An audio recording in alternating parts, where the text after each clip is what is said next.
Bonjour, vous apprêtez à écouter le webinaire qui a eu lieu le 21 février 2024, donc le 21 février dernier, organisé par la Coordination du Québec de la Marche mondiale des femmes.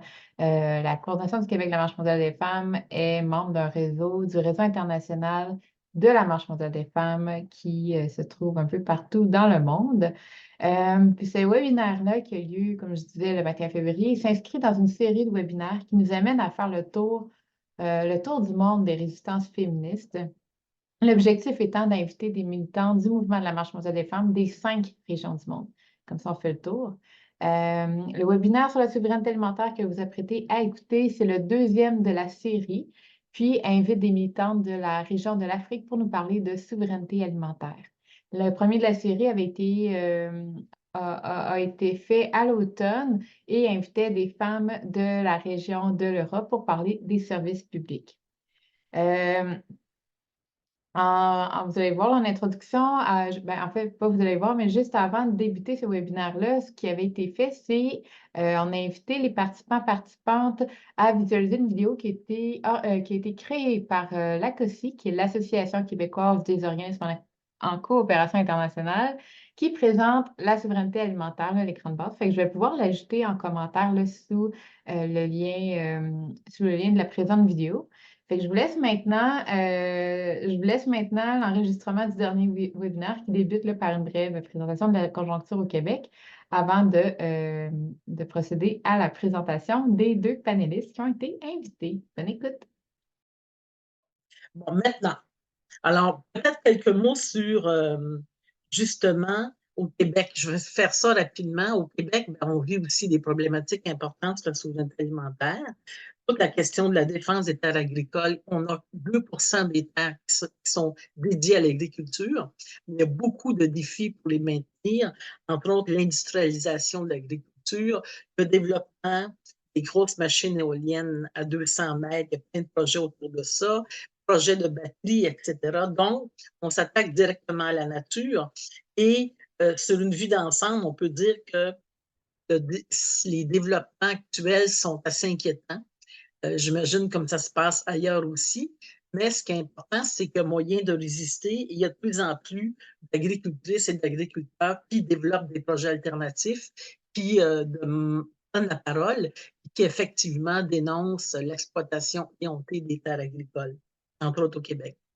Alors voilà, maintenant, en 2020, rapidement, on a revendiqué dans le cadre de nos actions, justement, que pour une transition écologique, on voulait revendiquer des mesures pour l'accès à l'eau, à l'alimentation saine et accessible, avec des principes, en dédiant des principes d'agroécologie et d'économie circulaire pour rendre effectivement la nourriture plus accessible et intéressante.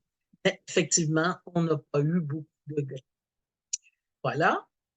Maintenant, on va donner place à nos deux conférencières.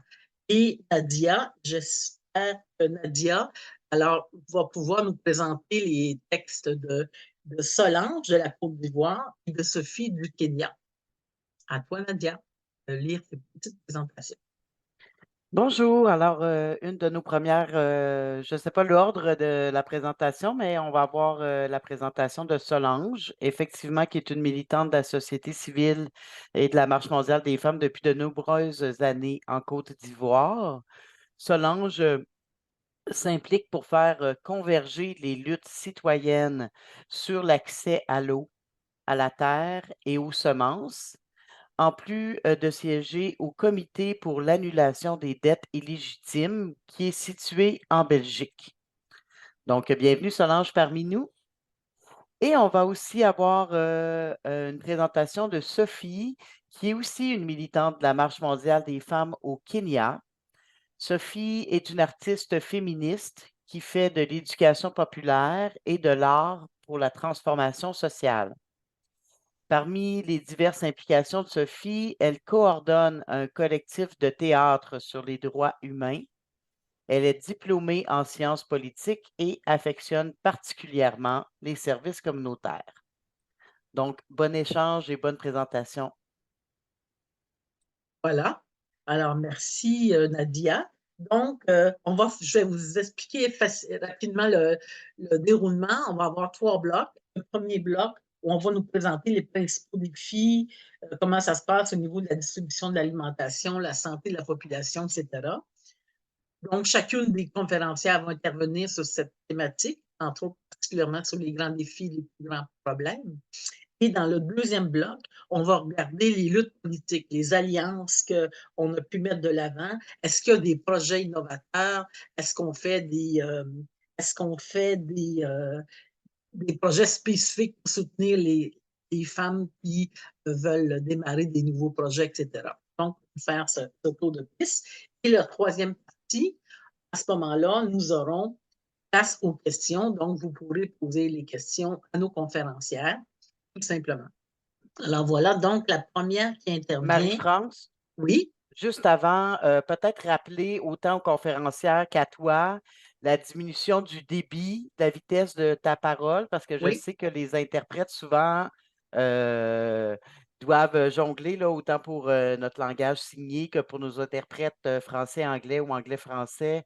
Je rappelle que c'est Donc, tu dis important qu'il de... faut que je parle plus lentement, c'est ça? Exactement, Parfait, Marie-France. merci. Message bien reçu, c'est parfait.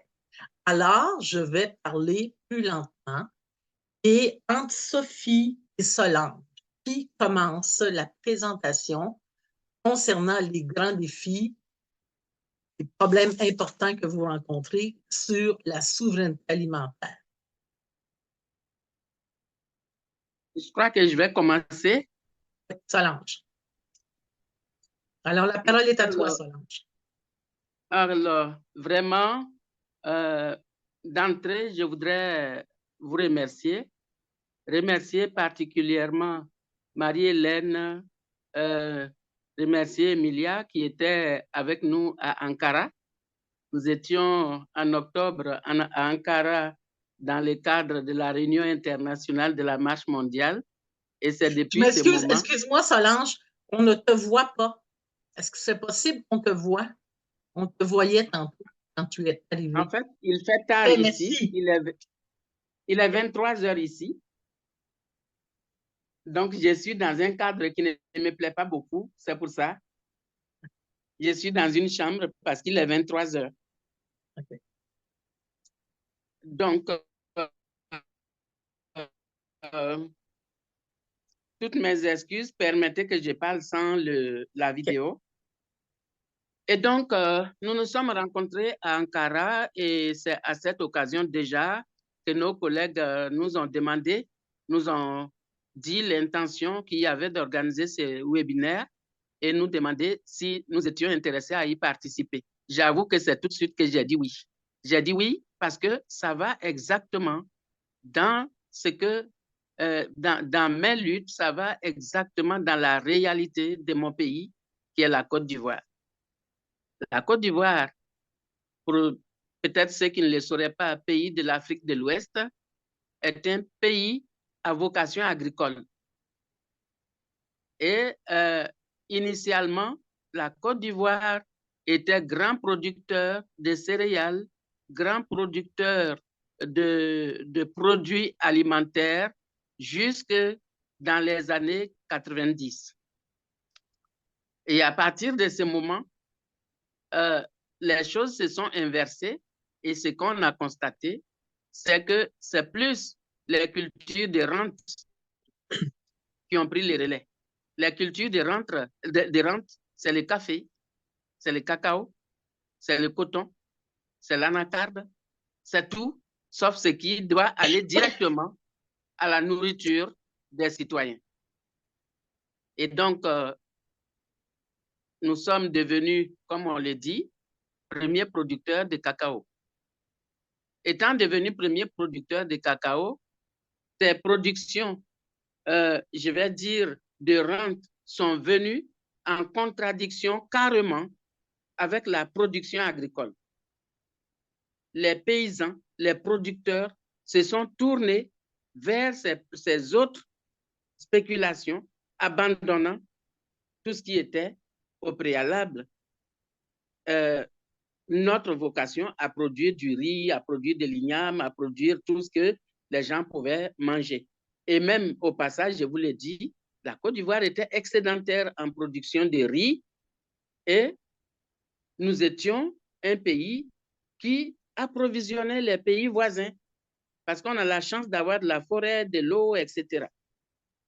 Et donc, lorsque il y a eu ces changements de procédure, je ne dirais pas de politique, je me retiens volontairement de ne pas dire que c'est un changement de politique parce que à ce jour, je ne suis pas en mesure de vous dire quelle est la politique en matière agricole de la Côte d'Ivoire. Parce que nulle part ce n'est écrit et nulle part vous ne verrez des attitudes qui aillent dans le sens de dire le choix politique, il est un choix de ceci ou cela. C'est des constats que vous faites. Donc, dans la mesure où il y a eu ces changements de cap, nous sommes donc retrouvés en difficulté de produits, de denrées alimentaires. Et donc, les autorités se sont tournées vers l'Asie et c'est de l'Asie qu'on importe le riz de tous les pays. Vous voyez Thaïlande, vous voyez, excusez-moi de citer des pays, je ne dois pas, mais tous les pays producteurs de riz dans la région asiatique sont exportateurs de riz chez nous. Ça, c'est une première chose. Une deuxième, et je reviens là aux événements récents avec la guerre de l'Ukraine. Jusque-là, en Afrique, on n'était pas conscient que les céréales, la grande partie des céréales que nous mangeons venaient de l'Ukraine. Et c'est lorsqu'il y a eu la guerre de l'Ukraine que l'Union africaine a envoyé un émissaire en la personne du président du Sénégal pour aller non seulement apporter son soutien, mais pour aller, soi-disant, demander qu'un couloir humanitaire soit ouvert afin que les céréales ukrainiennes continuent de venir en Afrique. Je vous avoue que personnellement, je ne le savais pas et beaucoup d'Africains ne le savaient pas. Ça a été un véritable scandale. Et on a tous réagi. Qu'est-ce qui manque en Afrique pour que nous soyons à aller pleurer en Ukraine pour que l'alimentation des Africains soit assurée à partir d'un couloir humanitaire? Pendant que nous avons les jeunes, l'Afrique, c'est le pays où il y a le plus grand nombre de jeunes. L'Afrique, c'est le pays où il y a le plus grand nombre où il y a les ressources en forêt, les ressources en terre, les ressources en ceci, tout ce qui est favorable à l'agriculture est là. Pourquoi donc nos autorités doivent aller se retrouver à aller, pardonnez-moi les termes, mendier de la nourriture pour nous? J'ai dit tout ça pour dire qu'il y a bien longtemps que nous, en tant que militantes, nous sommes interpellés. Nous sommes interpellés par rapport à des aspects. Personnellement, excusez-moi, je ne sais pas combien de temps j'ai pour parler. J'ai combien de temps? 10-12 minutes. OK.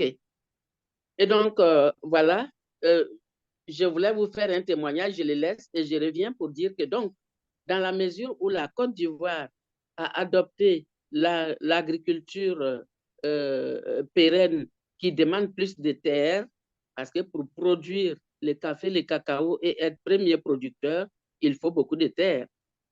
Donc, c'est ce qui amène à dire qu'il y a une forme d'accaparement interne des terres. C'est les plus, j'allais dire, nantis qui ont la capacité de se prendre 50 hectares, 20 hectares, 30 hectares, 100 hectares au détriment des autres. Ça, c'est une chose. Deuxièmement, le cacao et le café utilisent des pesticides non conventionnels souvent. Et donc, d'utiliser des pesticides non conventionnels ont amené à comment on va dire ça, à user la terre, au point où la COP 15, qui parlait de réhabilitation des sols, s'est tenue en Côte d'Ivoire parce que justement, c'est une situation qui est assez compliquée ici. Au total, nous nous sommes dit, il faut revenir à notre situation d'antan, qui était On ne dit pas de ne pas faire du café, on ne dit pas de ne pas faire du cacao, on ne dit pas. Mais nous disons, il faut privilégier. La primauté doit partir à la production agricole parce que les communautés ont besoin de manger et de manger dans toutes les conditions que notre sœur qui a fait l'introduction a indiqué. Chez vous, il y a des normes. Il faut une agriculture ceci, il faut qu'on puisse manger de telle manière, il faut qu'on ait tel droit et tout, chose que nous n'avons pas ici encore. Donc, en faisant en faisant cette demande, en faisant cette revendication, nous la lions à la question de la terre pour les femmes. Chez nous, en Côte d'Ivoire, la plupart des communautés, dans la plupart des communautés, les femmes ne succèdent pas, n'héritent pas de la terre lorsque leurs époux ou leur père viennent à mourir. Parce qu'on dit que une femme n'a pas droit à être propriétaire des terres. Elle exploite avec son époux, elle exploite avec ses frères, au point que même si, au moment où son époux décède, si elle a un garçon qui a 2 ans qui est dans son dos, ce garçon a plus de droits qu'elle. Alors,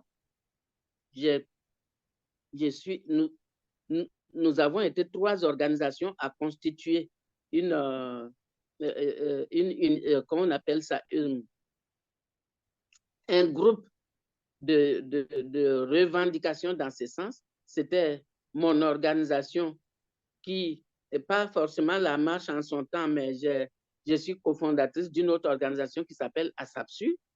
Il y a INADES Formation, je ne sais pas si vous les connaissez, et il y a une église, les juges qui se sont à 3 nommés, on peut dire à tout le monde qu'il faut qu'il y ait justice en matière d'utilisation de la terre et surtout qu'il y ait justice en matière de revenus parce que le travail de la terre, c'est un emploi et cet emploi, on ne peut pas ça ne peut pas ne pas concerner les femmes. Elles s'en vont travailler toute la journée pour produire avec leurs époux. Mais à la fin, ce ne sont pas elles qui reçoivent les fruits, les gains financiers de ce travail-là. Et on continue de dire que les femmes ne travaillent pas, c'est une simple ménagère et ceci. Au total, je prendrai bien des questions, comme le temps n'est pas long.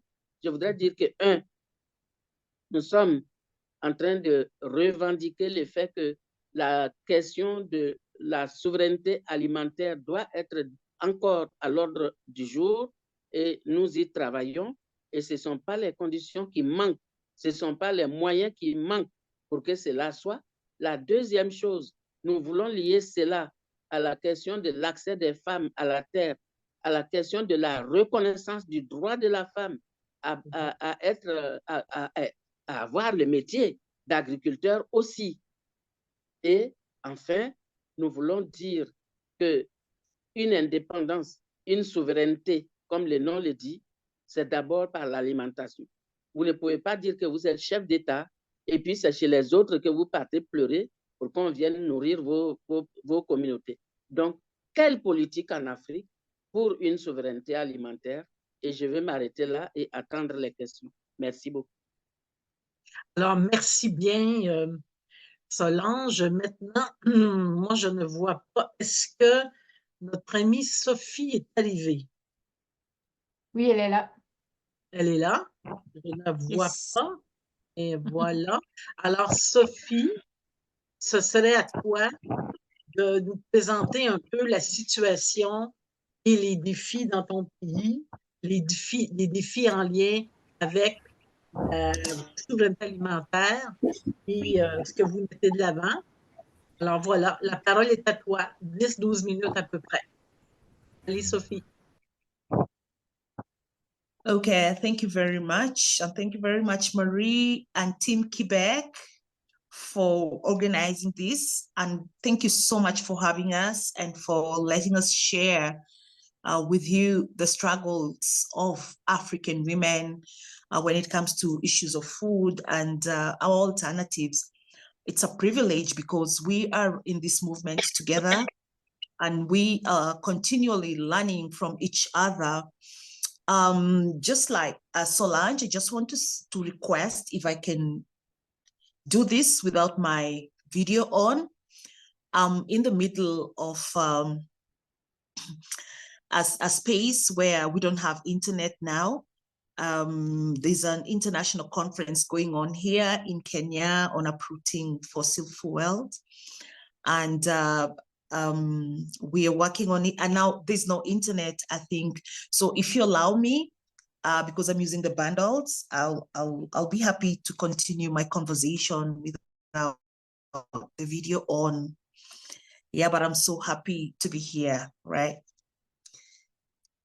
Yeah, so I think the issues and the challenges that we have as African women, it's a whole question of the role of, it's important to look at the role of women, African women in agricultural production in sub-Saharan Africa. I wouldn't want to talk just specifically for Kenya because that is what I was asked to speak about. But I think it's also important to bring the voices of African women because it cuts across. And in some African countries, it's even worse. So sometimes I'll give different examples from different contexts that women are working in. So I'm happy to just share that Africa is currently the situation of women is deeply silenced. And I think it's politicized. So when I say that we are so silent about this for so long, it's because issues of food is critical, and the alternatives that we bring is also sometimes seen as critical, and so it remains a very politicized agenda that we are also very happy to bring. And I also want to say that the immediate source of change lies, of course, in the severe crisis of Africa's food supply, which is brought about by economic recession. We know that this economy... Les problèmes économiques, ce sont des économies qui changent beaucoup. À un moment donné, nous sommes capables de produire les aliments et après ça, c'est impossible. Nous avons des problèmes de faim, des inondations, des sécheresses. Il y a beaucoup de crises environnementale, climatique aussi, et parfois c'est la raison pour laquelle les femmes ne peuvent pas faire le travail. Et nous avons beaucoup de famines, ça nous arrive beaucoup, et généralement, c'est les femmes et les enfants qui souffrent le plus de ces famines. Alors, lorsque nous parlons de la souveraineté alimentaire, nous avons commencé à parler de ça avec nos alliés de la Via Campesina. Et maintenant, nous sommes capables d'identifier les sujets, les enjeux. Lorsque nous parlons de l'alimentation, nous nous demandons, est-ce que c'est vraiment juste l'alimentation? Parce qu'aujourd'hui, quelqu'un nous a demandé quelle est la différence entre la sécurité et la souveraineté alimentaire. Et c'est quelque chose qui n'est pas clair pour les personnes. Et beaucoup de personnes croient que ce n'est pas important le type des aliments. Juste avoir de l'alimentation, ça suffit, c'est assez. Mais nous parlons de vivre la belle vie, d'avoir de la bonne alimentation, avoir accès au moment quand il faut.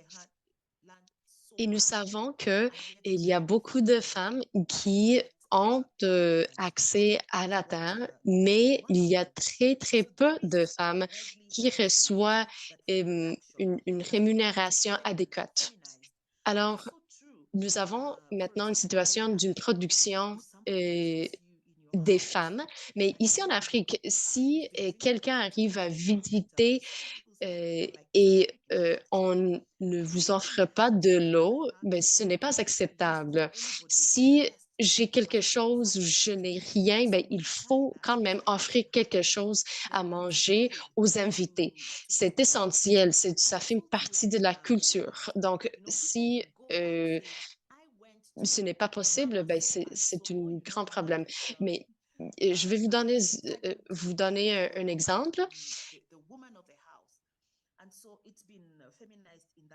Il y a, c'est une obligation des femmes. Maintenant, c'est un enjeu qui touche les femmes en particulier. Si une femme n'est pas capable d'accueillir de façon adéquate un invité, par exemple, mais on voit très peu d'hommes qui travaillent la terre pour l'utilisation pour les familles, pour produire les aliments pour leurs enfants. Mais c'est possible d'aller chercher, embaucher les hommes pour travailler la terre. Il y a beaucoup d'hommes qui sont prêts à faire ça. Donc, parfois, les femmes le font aussi, mais généralement, c'est seulement pour assurer d'avoir assez d'aliments pour la famille.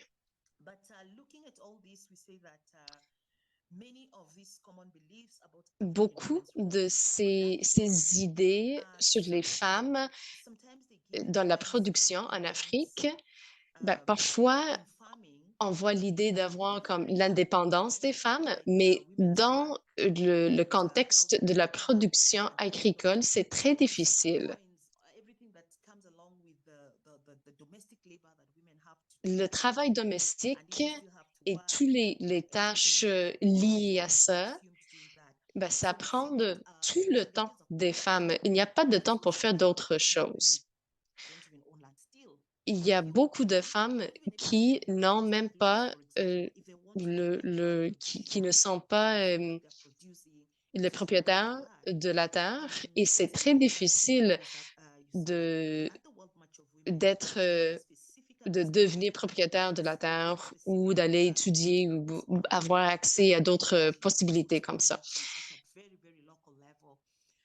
À niveau local, on est en train d'analyser la souveraineté alimentaire et il y a beaucoup de femmes qui nous partagent qu'elles n'ont jamais acheté de la terre. Il n'y a pas de terre à leur nom. Et il est très difficile aussi d'aller vendre les produits, la récolte.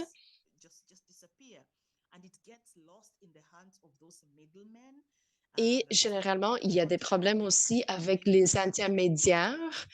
Ce sont comme des agents et les femmes perdent beaucoup de revenus à travers ces personnes dans le processus de vendre leur récolte. Ce sont des hommes, les agents, qui pensent qu'ils sont capables de mieux négocier les prix pour les femmes.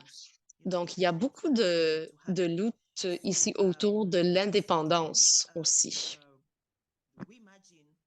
Parfois, je m'excuse, il y a une petite vente froide qui passe par la fenêtre. Donc, je sais qu'il y a beaucoup de défis ici pour les femmes productrices. Et maintenant, avec les changements climatiques en Afrique, ça frappe tout le monde.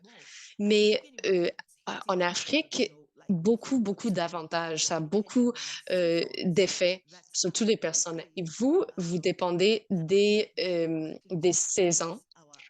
Mais ce n'est pas possible d'anticiper les changements maintenant. Auparavant, il y avait des changements clairs entre les saisons. On savait que dans le mois de février, par exemple, il va y avoir de la pluie. Et donc, on pouvait planifier toutes les étapes, mais maintenant, il n'y a rien à anticiper et les problèmes c'est surtout aux femmes de faire face à ces problèmes. Et donc, c'est important qu'on puisse se réunir pour trouver des solutions.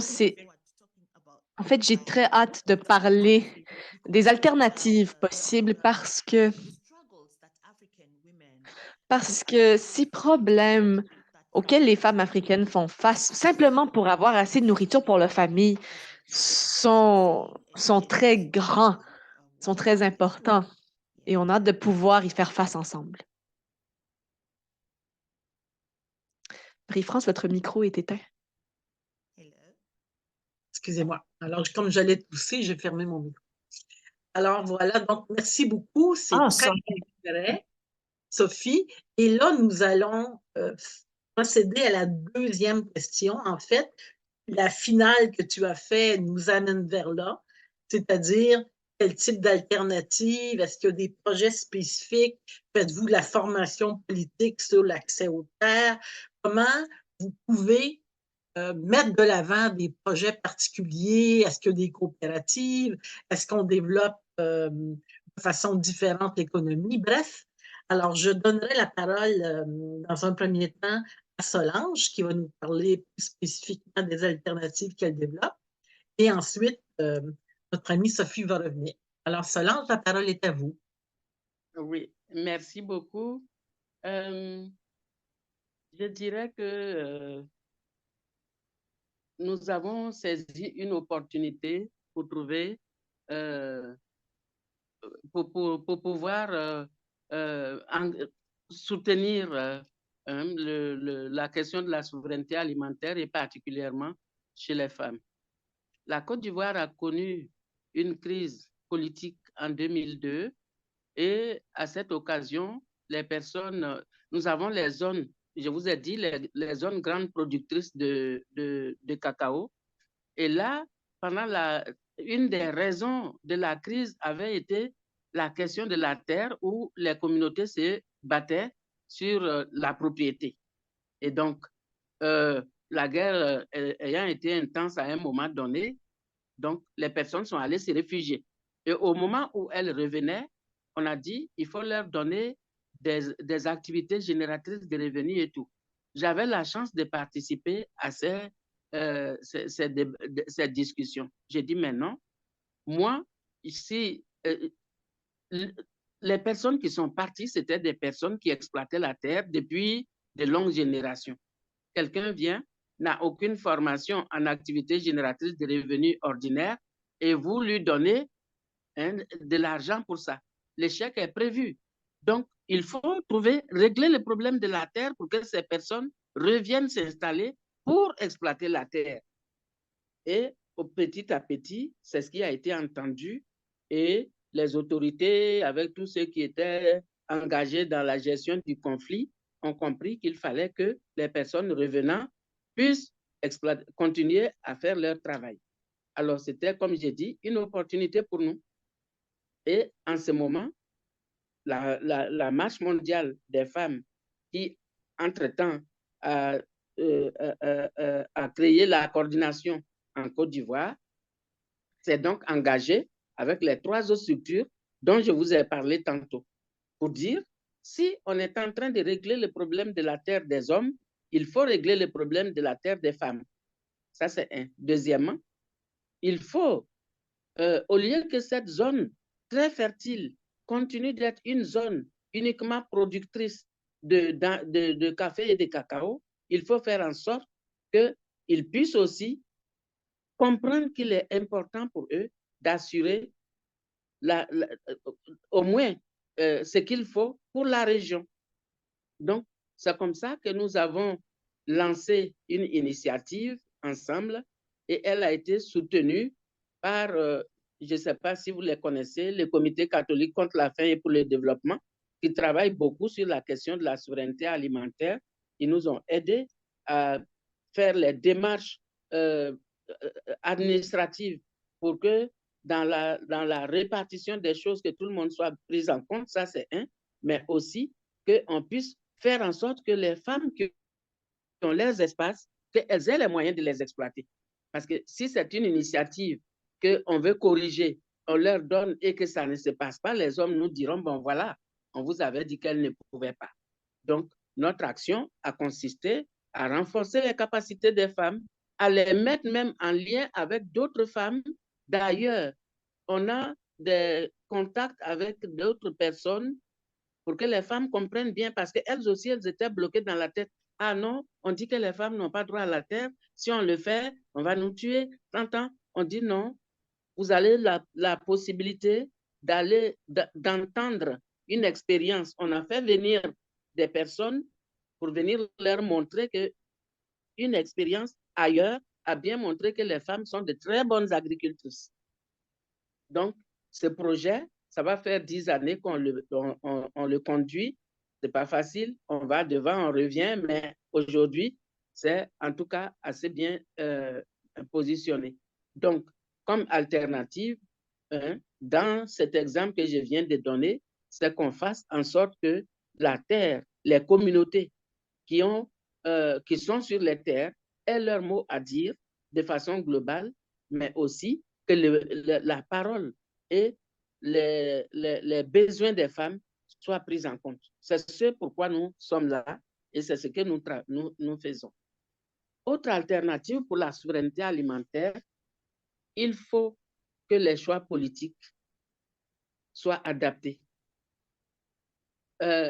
Nous comprenons bien que nous n'avons pas une indépendance totale, mais du point de vue politique, mais pour ceux qui sont des politiques, c'est-à-dire ce qui concerne telle ou telle thématique ou tel aspect, il faudrait quand même que les communautés amènent les autorités à vraiment prendre les choses à bras le corps. Donc, pour nous, il faut comme alternative une bonne politique agricole où les choses sont bien définies, où on dit, si tu as droit à 1 mètre carré, voici les conditions d'exploitation.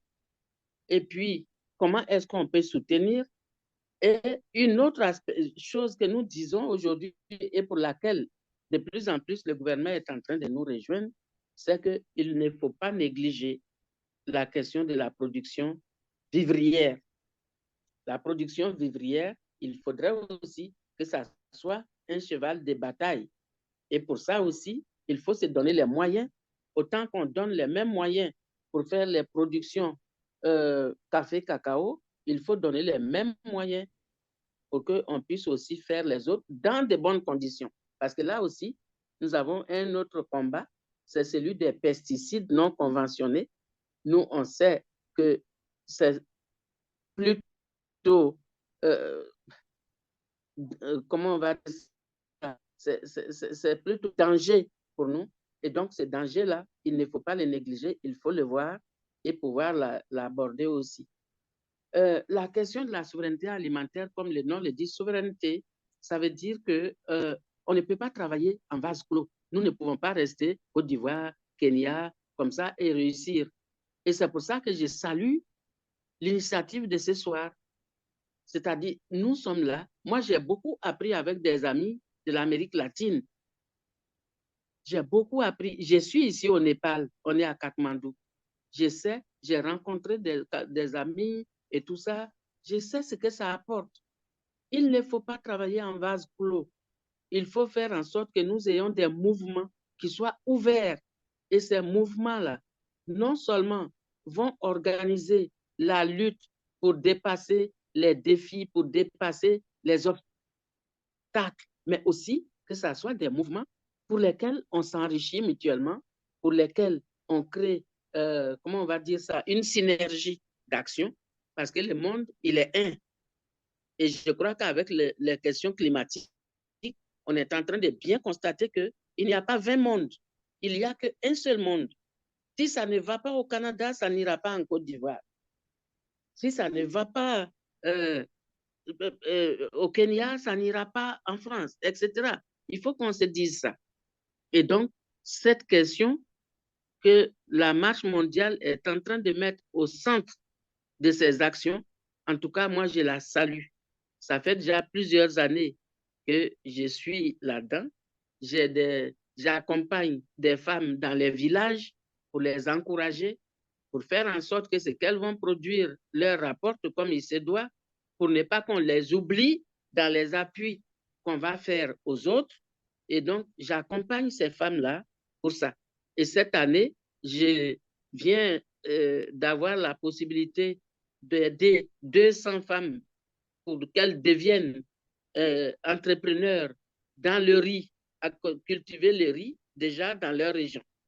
Et donc, on est parti, il fallait qu'on nous donne l'espace, parce qu'on voulait un espace commun, pour ne pas qu'on dise, bon, celle-là, 1 hectare, mais on a dit, il faut une production commune, et donc, on a demandé 100 hectares, les gens ont traîné les pieds comme ils voulaient, mais en tout cas, on a obtenu les 100 hectares le mois passé. Et donc, nous allons commencer la première production agricole pour ces 200 femmes, et on veut que ça soit sur toute la chaîne des valeurs. Elle commence avec les semences, aller dans toutes les étapes.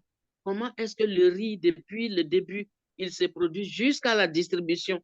C'est de cela qu'il s'agit, c'est ce que nous voulons faire avec elles, et elles sont très déterminées. En tout cas, on pense que c'est un projet pilote pour nous. S'il marche, on va pouvoir le répliquer ailleurs dans le pays. Donc voici, je ne sais pas si je réponds à la question, je suis toujours disponible pour répondre à d'autres préoccupations. Merci. Oui, alors, je veux juste faire un petit clin d'œil dans l'immense lutte que vous portez pour le fait que les femmes aient accès à la terre et puissent en vivre. Petite parenthèse, ici, il y a plusieurs années, les femmes agricultrices au Québec étaient mariées. Il y a eu une grande bataille parce que quand il y avait divorce, les femmes perdaient leurs droits, il y avait non-reconnaissance du travail qu'elles avaient fait sur les fermes. Cette situation-là, finalement, a été changée et maintenant, ce n'est plus possible d'exclure une femme qui était sur une terre agricole et qui a travaillé toute sa vie des biens, je dirais, communs du couple en question, même quand il y a divorce. Alors, je dirais, il y a espoir, il ne faut pas lâcher. Et avant de donner la parole à Sophie, Solange, il y avait une question qui concernait qu'est-ce que tu entends par pesticide non conventionnel.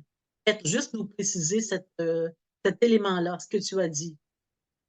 Oui, on a remarqué que pour fertiliser le sol, les fertilisants, mais aussi pour protéger les cultures contre les prédateurs, on a remarqué que les produits qui sont utilisés ne sont pas des produits de bonne qualité. C'est des produits de trafic qui souvent usent le sol, qui souvent, on va dire quoi, apportent plutôt contaminent les eaux de boisson parce que c'est des produits qui malheureusement contiennent des éléments négatifs, en tout cas qui ne sont pas indiqués pour être appliqués sur un sol comme il se doit.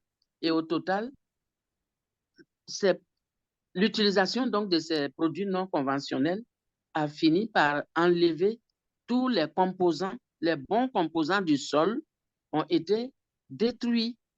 Et donc, aujourd'hui, vous pouvez voir un sol comme ça, mais si vous mettez dedans du riz ou bien vous plantez de la banane, elle ne va pas donner comme il se doit. C'est vrai, l'utilisation aussi use le sol, mais vous allez voir que même si, et ça, je parle sous le contrôle de certains scientifiques, quand on fait l'analyse des produits issus de ces sols-là, c'est des produits dangereux à la consommation. Donc, c'est cela que je veux dire. Je pense, merci beaucoup, Solange. Les fameux pesticides, même qu'on dit conventionnels ou non, c'est dangereux pour le sol, ça brûle les sols et effectivement, les produits qui en découlent peuvent être inquiétants pour la santé. Il y a même des agriculteurs qui ont été reconnus comme ayant eu un cancer à cause justement de l'utilisation des pesticides. Alors maintenant, je vais redonner la parole à Sophie qui va nous parler des alternatives, des nouveaux défis, comment vous vous déployez, particulièrement au Kenya. À toi, Sophie.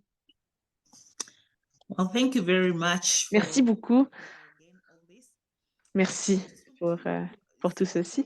Je voudrais dire d'abord que c'est très important que nous comprenions que nous venons de mouvements, que nous venons d'endroits très différents, mais nous apprécions tout ce que nous apprenons, tout le partage. Je veux dire que nous avons appris beaucoup dans le cadre de la Marche mondiale des femmes et nous avons pu nous organiser beaucoup. Nous avons aussi organisé des formations politiques au niveau local. Nous avons fait de la formation politique féministe, particulièrement sur l'agriculture, l'agroécologie et la souveraineté internationale. Pourquoi? Parce que, lorsqu'on se réunit dans le cadre de la MMF, on revient chez nous et il faut partager ces grandes idées qu'on a apprises. Et souvent, les agricultrices, on entend parler d'agroécologie, ils disent, c'est un très gros mot, ça vient d'ailleurs. Et donc, lorsqu'on revient chez nous, on peut leur dire, non, en fait, l'agroécologie, c'est une pratique. C'est une pratique que nous avons utilisée, que nous continuerons d'utiliser. Je vais donner un exemple. Il y a plusieurs années, nos grands-mères, les femmes qui s'occupaient de ces terres, savaient quoi planter, savaient où les planter. Ils avaient différents types de graines. Et avec toutes, elles savaient choisir les graines et savaient lesquelles planter au bon moment de l'année. Donc, des fois, on a l'impression, c'est de la science, c'est quelque chose de très poussé, mais regardez le sol. Vous pouvez voir les couleurs, les différentes couleurs, les différents éléments du sol. Ah, ça, c'est bon, cette terre-là est rouge. Ah, donc ça veut dire que je peux planter telle ou telle graine. C'est quelque chose que nos grands-mères ont fait. Ça, c'est de l'agroécologie. C'est une pratique qui existe depuis longtemps chez nous. Et maintenant, il y a différentes personnes de différentes parties du monde qui viennent chez nous et qui viennent travailler la terre. Et des fois, les gens se retirent un peu du monde agricole et on oublie nos savoirs ancestraux.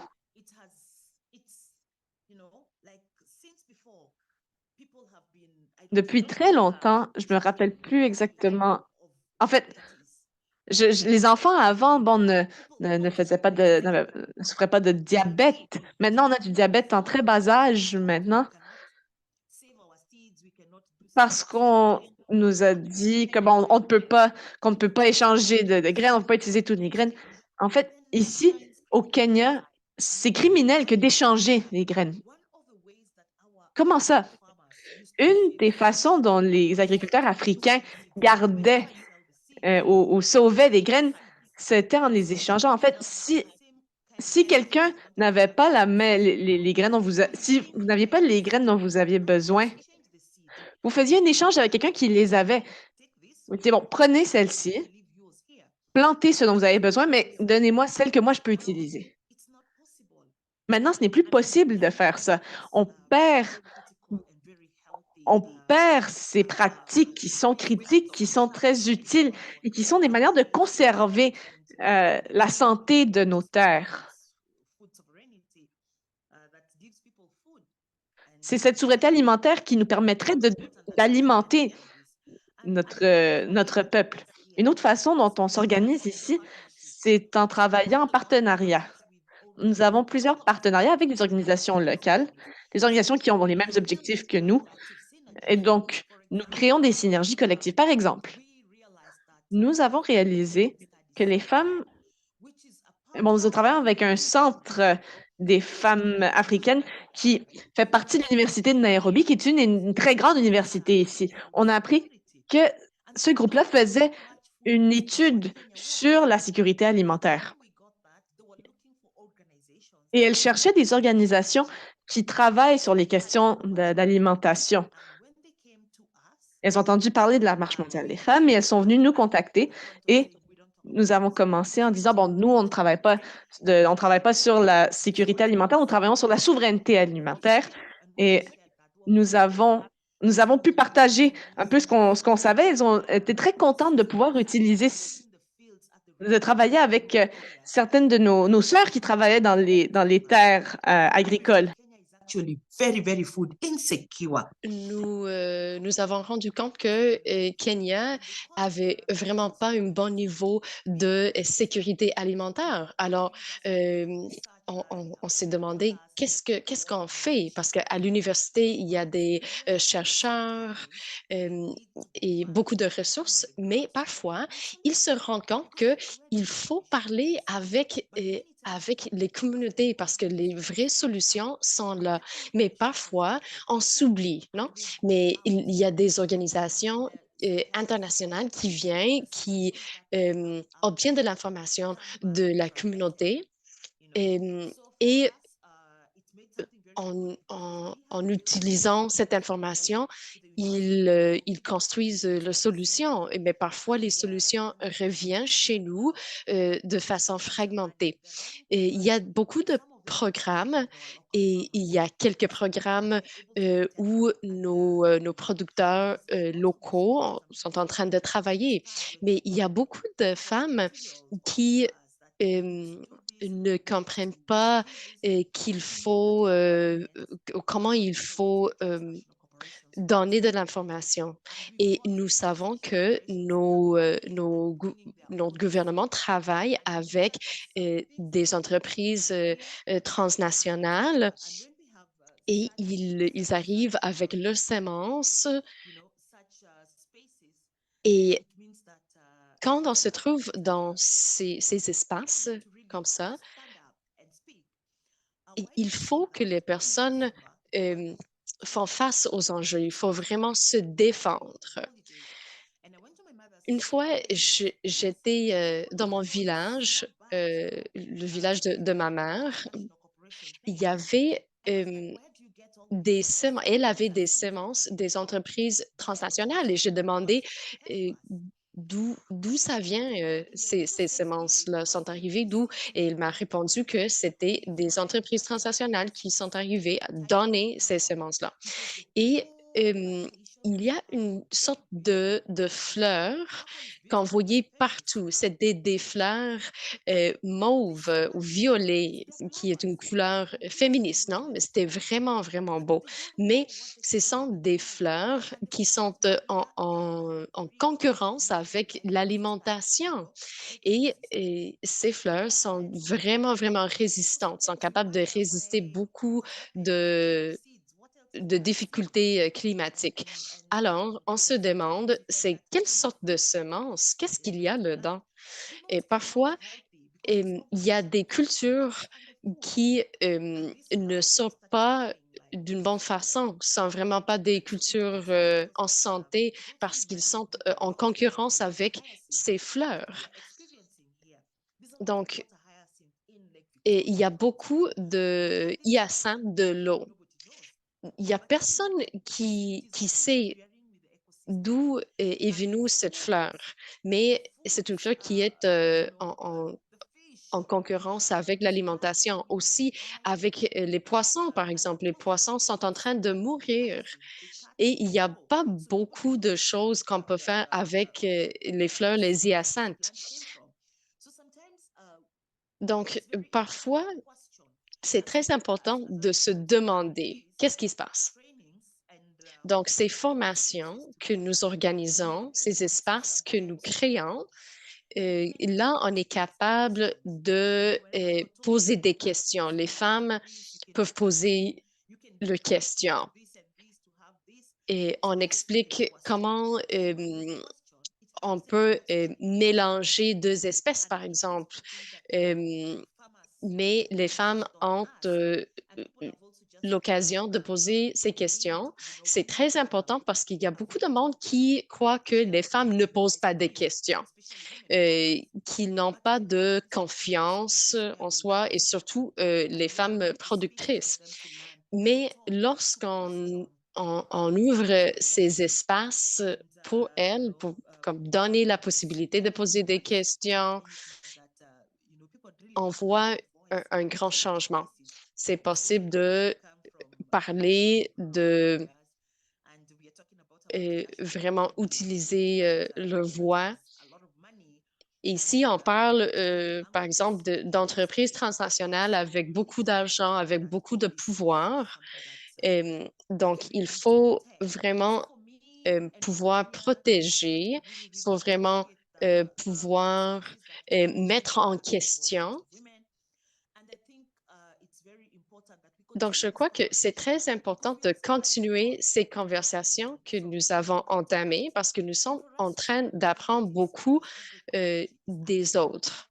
Et l'agroécologie, c'est une pratique, non? Ce n'est pas une question de s'asseoir, lire seulement. C'est quelque chose que nous apprenons sur le terrain. Nous avons perdu le son de Sophie. Bien, alors, on a perdu temporairement, j'espère, le volume, le son de Sophie. C'est un peu gelé, mais je vais poursuivre avec la troisième partie de notre webinaire, c'est-à-dire que la parole est à vous.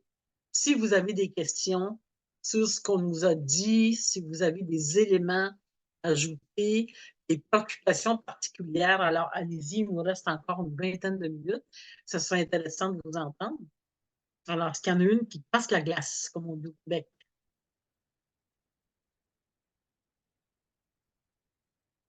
Oui. Alors, Couetter Bess. Oui. Allez-y, en ouvrant votre micro, s'il vous plaît.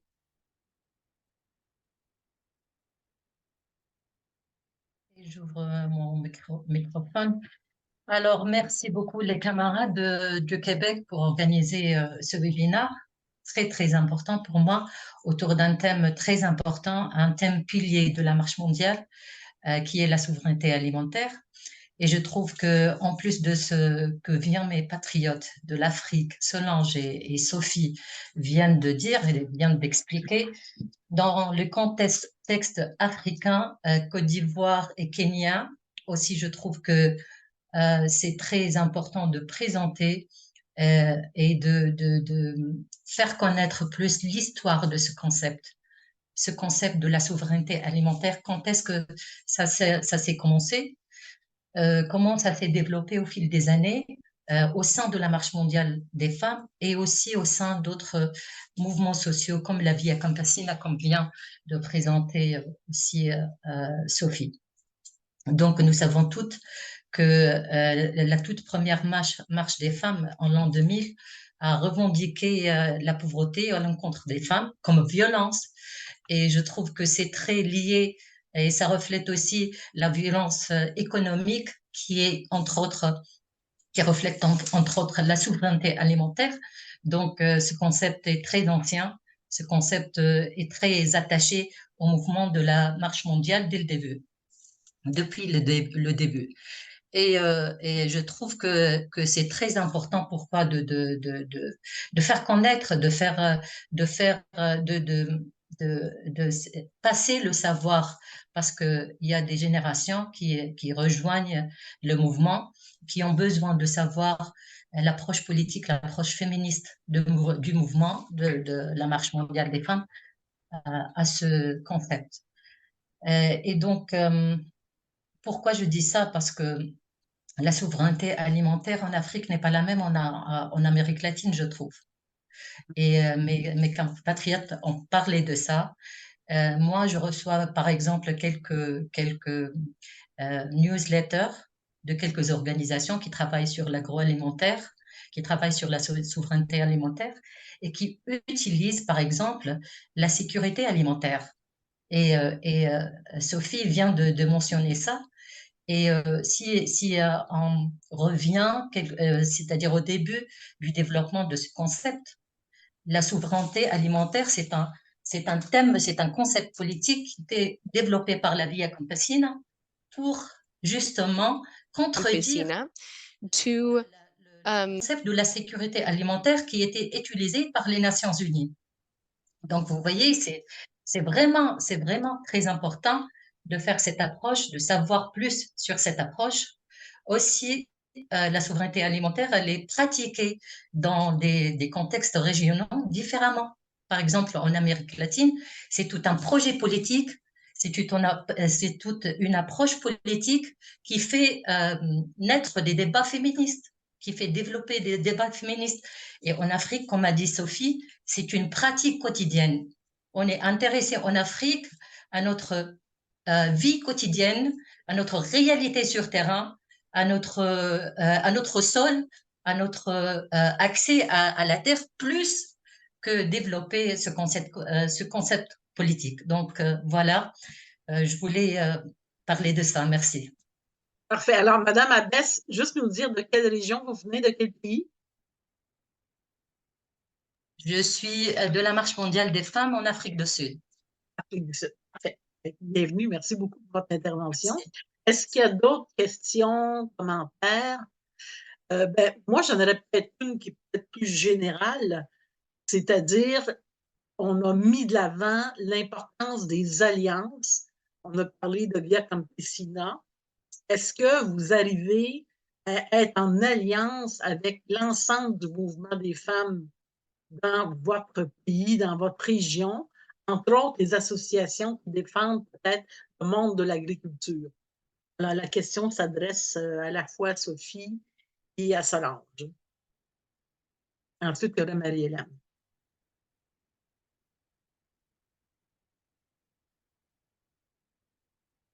Est-ce que le son fonctionne? Oui. Parfait. Allez-y, Solange. OK. La question est importante et je voudrais dire que certaines, disons, certaines connexions, certaines concordances sont assez récentes pour l'Afrique. Par exemple, travailler en lien avec la Via Campesina ou bien d'autres mouvements qui peuvent aider, c'est assez récent. Et c'est pourquoi, à ce jour, ça c'est mon constat personnel, c'est beaucoup plus les personnes qui savent lire et écrire ou bien qui ont des capacités de participer à des échanges, qui ont des capacités de prendre part à des conférences. Donc, ce sont surtout ces personnes-là qui, généralement, peuvent faire des alliances internationales. Ce que nous essayons de faire, c'est déjà qu'au point de vue local, dans le pays, à travers des coopératives de femmes, que déjà, que les interconnexions se fassent déjà au niveau du pays, de l'est à l'ouest, du nord au sud, etc., que les communautés apprennent à travailler ensemble, apprennent à partager leurs difficultés et apprennent aussi à s'enrichir des pratiques des uns et des autres, des réussites des uns et des autres.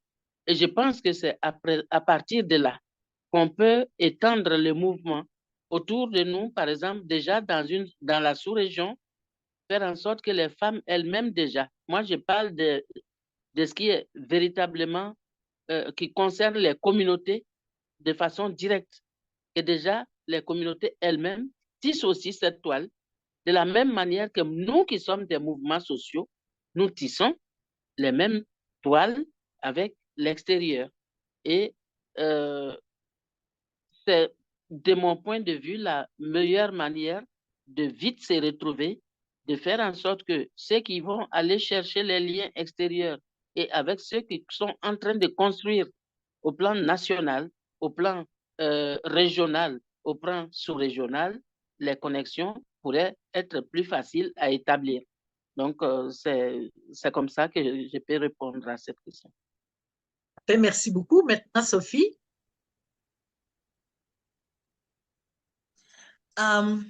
Yes, oui, nous sommes en train de construire des alliances parce que c'est la seule façon de faire des mouvements forts dans la région.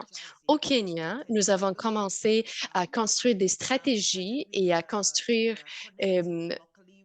en bas vers le haut et faire des connexions avec des associations locales. À chaque fois que nous faisons ces formations et cette éducation, nous invitons à nos camarades de différents endroits à travers le pays avec des différentes associations.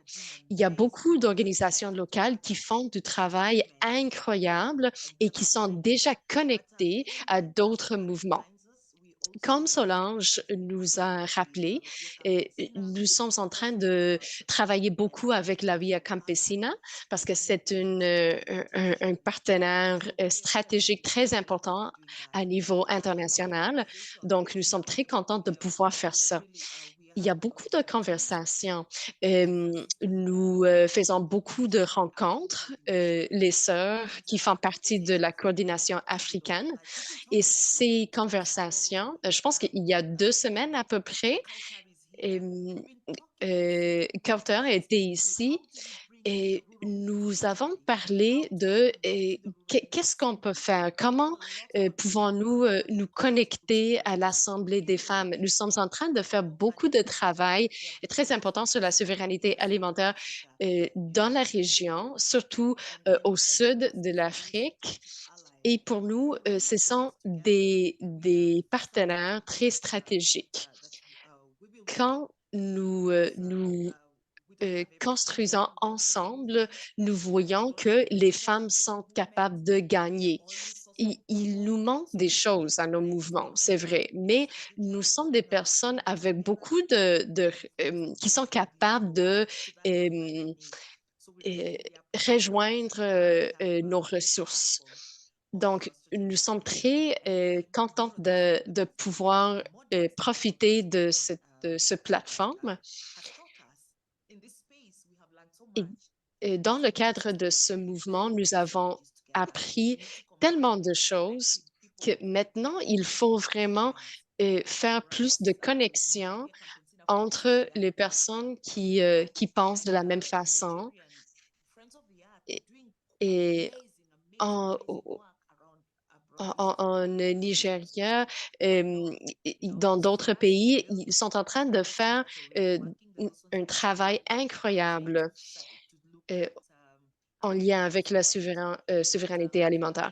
Donc, nous cherchons des points de convergence et en espérant pouvoir inviter de différentes camarades à notre école. C'est comme on a fait un centre de formation, une sorte d'école ici en Afrique pour partager les savoirs. Et peut-être on va avoir la possibilité de faire des connexions entre nos participantes et nos autres alliés, nos autres partenaires, pour voir à quel point nous pouvons apprendre l'une de l'autre. C'est un processus qui continue à tous les jours. Merci bien, Sophie. Alors, j'ai 3 personnes qui veulent intervenir. Je suggère qu'on en compte de l'heure. D'abord, donner la parole à Marie-Hélène, ensuite Emilia et Madame Abbesse en 3e, puisque vous avez déjà pris la parole. Alors, peut-être rapidement donner vos questions, puis on va les regrouper pour qu'elles puissent répondre aux questions qui sont posées en même temps. Alors, Marie-Hélène. Oui, parfait, super. En fait, c'est même pas une question, là, c'est juste un commentaire, un grand remerciement. Puis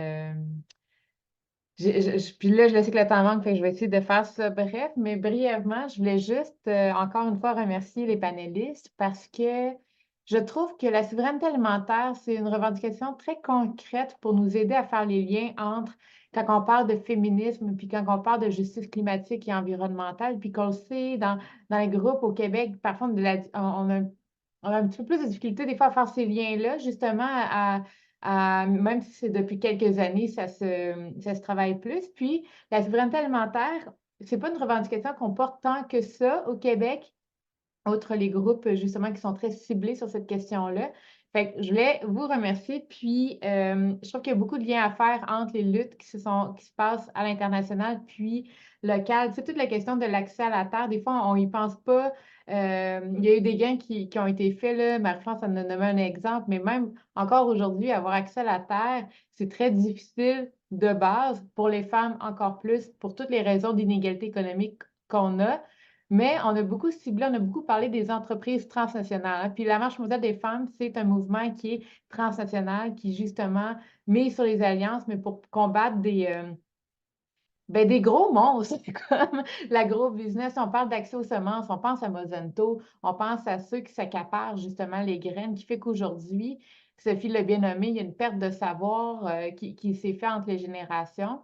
Puis, dernière chose, c'est justement dans les liens, je trouve qu'il y a encore plein de liens à faire entre on l'a bien nommé que la souveraineté alimentaire, ce n'était pas que la sécurité alimentaire, hein. Ça va au-delà d'avoir suffisamment de nourriture pour s'alimenter. C'est toute la question de la qualité, de où est-ce que provient la nourriture, comment c'est fait. Puis les femmes, on a un rôle crucial dans l'accès à l'alimentation. En fait, c'est encore quand on regarde la répartition du travail domestique, ce sont les femmes qui vont encore faire le plus de travail justement du travail domestique. Donc, tout ce qui touche à la cuisine, tout ce qui touche à la réflexion sur les repas, fait qu'on est très connecté avec l'alimentation. Fait que c'est une question qu'on doit vraiment justement se concerner.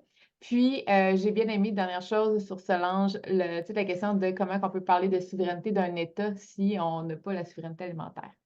Souveraineté de gouvernance. Voilà. Marie-France, on ne t'entend pas. Je crois que tu es sur mute. Bousculer un peu, vous demandez d'être un peu plus brève, parce qu'il ne reste que 10 minutes. Alors, j'ai Emilia, ensuite Abbès et ensuite Souad. Donc, Emilia. On ne t'attend pas, Emilia. Il faut ouvrir le micro. Oui, j'arrive. Je prends des notes avec. Seulement, c'est dans le même sens que Marie-Hélène. Je trouve que c'est intéressant parce que ça nous aide aussi à mieux comprendre les concepts. C'est quoi la souveraineté alimentaire? C'est quoi la sécurité alimentaire qui est utilisée vraiment par les grandes institutions internationales, mais on sait qu'obéissent à un modèle économique qu'on appelle capitalisme, où derrière ça, il y a vraiment les profits. Tandis que la souveraineté alimentaire, c'est tout le contraire. C'est vraiment une prise collective de ce qui est la terre. Et je m'aperçois aussi que ça a été beaucoup dit, mais qu'il faut continuer à taper sur ces mêmes clous. C'est toute la question de l'utilisation des pesticides. Je pense qu'à travers ça aussi, on pourrait faire beaucoup d'éducation populaire, d'éducation politique avec nos groupes de femmes ici au Québec. Et quand on parle aussi des investissements que ça fait en Afrique des grandes multinationales et qui misent vraiment sur les monocultures, je pense ce qui est arrivé en Amérique latine, entre autres, toutes les compagnies minières canadiennes, qu'elles sont aussi en Afrique, les compagnies minières aussi, qui détruisent les terres à vue de chercher les profits. Alors, je pense qu'on a un beau travail à faire. C'est ça que nous faisons à la marche, puis qui nous permet de faire des plans d'action communs, que nous soyons du Nord ou que nous soyons du Sud. Merci. Merci beaucoup, Emilia. Maintenant, Madame Abbès, rapidement, pas trop longuement, s'il vous plaît. Oui, certainement, rapidement. Alors, je vais prendre cette opportunité de rappeler, comme a dit Sophie, de notre école féministe qui se tiendra prochainement en Tanzanie. Donc, on va prendre la souveraineté alimentaire comme thème et que Sophie va faciliter ce thème-là. Moi-même, je vais faciliter d'autres thèmes. Mais voilà, c'est très important. La formation politique, le savoir politique féministe est très important. Et dans ce cadre, je crois qu'il est temps, dans le cadre de cette formation politique féministe, de mettre le point, de mettre l'analyse sur, en relation avec votre question, Marie-France, à quel point aujourd'hui les mouvements sociaux, comme la Marche mondiale des femmes, la Via Campesina, à quel point ils ont réussi à engendrer ces concepts comme le concept de la souveraineté alimentaire dans nos contextes, c'est-à-dire dans le contexte, par exemple, africain, asiatique, Amérique latine, parce que, comme j'ai dit avant, c'est différent. Les mesures, l'échelle de mesure est très différente. Et donc, dans le cadre de la continuité du savoir, de la continuité de ces mouvements, il faut vraiment mettre noir sur blanc qu'est-ce qu'on a fait, qu'est-ce qu'on a acquis, quelles sont les revendications au fil des années et quels sont les défis, et tout doit se mettre sur un papier et on le passe aux nouvelles générations. Merci. Parfait. Maintenant, la parole est à notre ami Souad. Merci Marie. Juste, je voulais intervenir sur 2 points. Le premier point par rapport à la souveraineté alimentaire comme sujet à débattre et comme axe de revendication par rapport à la marche mondiale des femmes qui se joignent avec d'autres mouvements sociaux. Sauf que ce qu'on doit comprendre, c'est que la souveraineté alimentaire, elle était, c'est vrai, à l'encontre de la sécurité alimentaire qui est une image ou un modèle à suivre par les multinationales et par les capitalistes et par les impérialistes. Et c'est la souveraineté qui est venue à l'encontre de ce concept-là. Sauf que par rapport à la souveraineté alimentaire aussi, on ne peut pas la prendre comme concept, comme ça se pratique au niveau de Québec et des pays du Nord, au niveau de l'Europe, au niveau de l'Amérique du Nord, comme ça se pratique, comme si c'est le même modèle qui va se pratiquer au niveau de l'Amérique latine, comme si ça ne peut pas être la même chose qu'en Afrique, ça ne peut pas être la même chose qu'en Afrique du Nord, en Asie. C'est-à-dire la souveraineté alimentaire, c'est un concept à différents axes de valeurs qu'on peut se joindre avec des valeurs qui sont fixes et d'autres qui sont spécifiques à chaque région, à chaque localité et à chaque condition.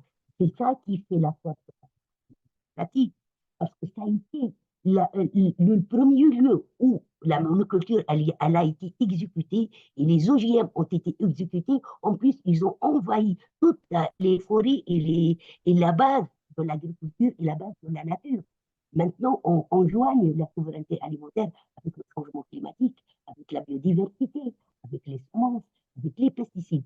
Ce que je voulais dire par rapport aux pesticides conventionnels, ce dont je viens de parler, les pesticides sont surtout non conventionnels parce que d'origine, les pesticides sont à base de produits chimiques. Il y a les pesticides qui sont biologiques maintenant, qui sont en train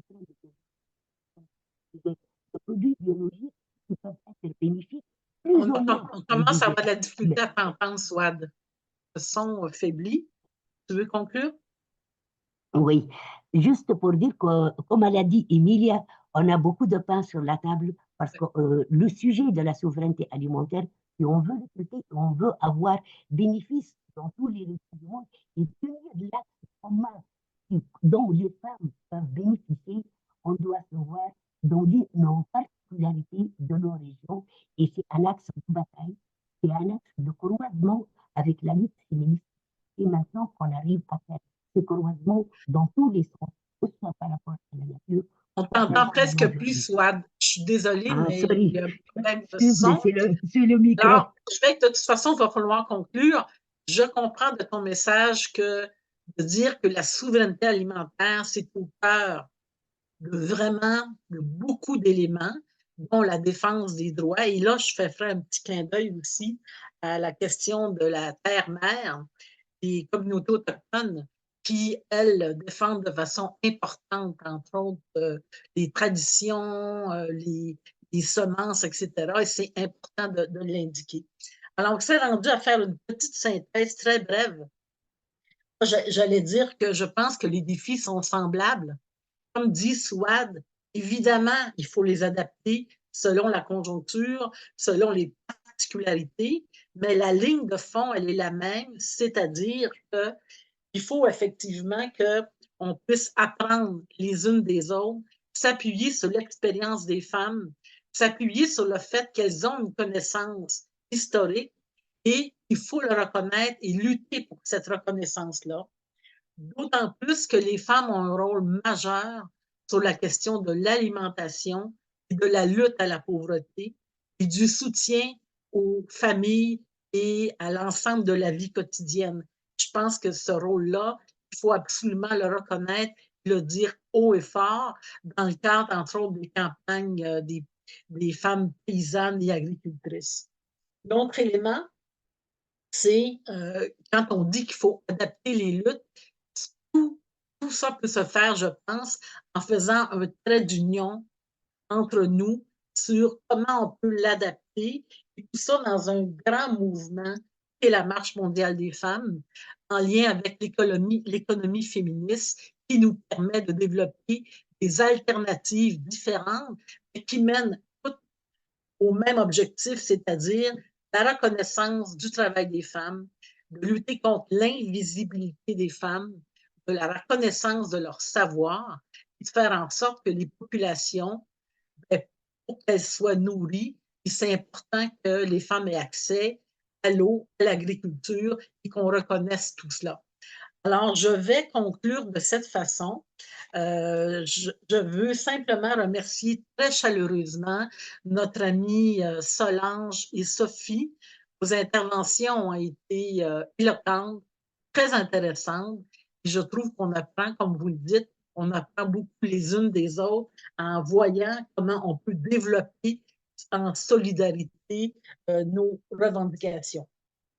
Je ferai peut-être un petit rappel pour vous dire que notre prochain webinaire qui va porter sur la justice climatique aura lieu le 15 mai. L'horaire est modifié donc de 9h à 10h30 pour tenir compte du décalage horaire. Il y a jusqu'à 14h de décalage horaire. Alors donc, on a mis ça de 9h à 10h30 le 15 mai avec des invités, des militantes qui sont de l'Asie et de l'Océanie. Alors, j'espère qu'on va pouvoir se retrouver à notre prochain webinaire le 15 mai. Et je voudrais remercier Solange, remercier Sophie. Vous êtes vraiment des femmes inspirantes. Vous êtes des femmes déterminées et ça fait du bien de vous entendre. Et aussi remercier nos traductrices qui ont fait un travail intéressant et aussi nos traductrices en langage des langues.